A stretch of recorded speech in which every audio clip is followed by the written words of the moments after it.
तो आज हम स्टार्ट कर रहे हैं dimensions of some physical quantities. जैसे एरिया क्या होता है, लेंथ इंटू ब्रेड्थ, तो एल स्क्वायर। ना तो इसमें हमने मास इंक्लूड किया, ना एरिया में टाइम आता है, तो सिर्फ लेंथ लेते हैं हम।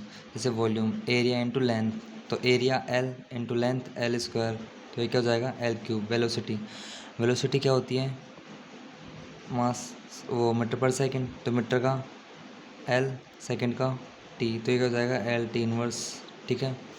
जैसे एक्सेलरेशन क्या होता है, आपने देखा होगा वेलोसिटी अपॉन टाइम, तो वेलोसिटी का ये रहा, टाइम का अब एक और ये ऊपर जाएगा तो माइनस में जाएगा, तो ये क्या हो जाएगा L T minus to.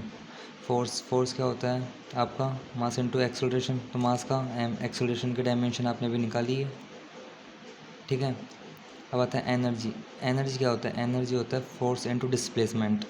Force into displacement, जैसे हम फोर्स डिस्प्लेसमेंट की यूनिट में किस में मेज़र करते हैं, लेंथ में, तो एल, तो इसको एक और एल से कर देंगे, तो यहाँ पे क्या हो जाएगा एल टू, तो वो आपका एनर्जी का डायमेंशन बन जाएगा।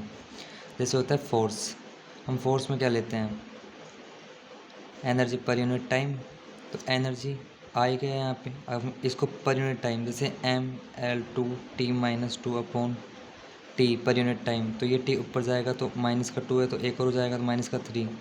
ये आपका क्या हो जाएगा फोर्स का, पावर का डायमेंशन। अब क्या होता है मोमेंटम क्या होता है एम इंटू वी, तो एम मास, वी क्या होता है वेलोसिटी, तो वेलोसिटी का डायमेंशन आपने भी यहाँ पे निकाला था ना एल टी इनवर्स, तो वो यहाँ पे आप ऐसे कैसे लगा दोगे, तो ये आपका मोमेंटम का डायमेंशन बन जाएगा। इम्पल्स क्या होता है चेंज इन मोमेंटम, तो वो भी डायमेंशन सेम होता है। प्लैंक कांस्टेंट, सबसे पहले ध्यान देना प्लैंक कांस्टेंट में क्या होता है, ये होता है आपका E is equal to H F, तो इसमें हमें एच प्लैंक्स कांस्टेंट के निकालने, तो E अपॉन एफ, तो E का पे आपने क्या निकाला था M L two T minus two. आप फ्रीक्वेंसी आपको पता है 1 अपॉन टाइम पीरियड होता है, तो टी इनवर्स, तो ये टी ऊपर जाएगा तो ये सीधा हो जाएगा प्लस में, तो इसका क्या डायमेंशन निकल के आएगा M L two T minus one, ये इसके प्लैंक कांस्टेंट का डायमेंशन निकल के आ गया। ऐसे ही आप किसी भी फिजिकल क्वांटिटी का डायमेंशन निकाल सकते हो, वो भी बहुत इजी मेथड से, बस आपको उसका फॉर्मूला पता होना चाहिए। जैसे आपने अभी देखा यहाँ पे जितने भी डायमेंशंस अपने निकाले हैं वो सारे हमने उनके फॉर्मूले से ही ड्राइव किए हैं।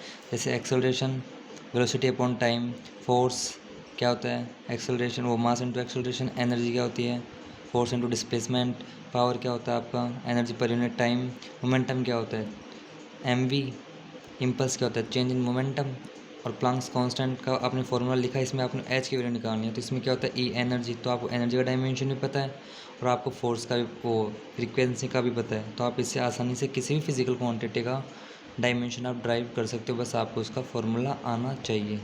And thank you.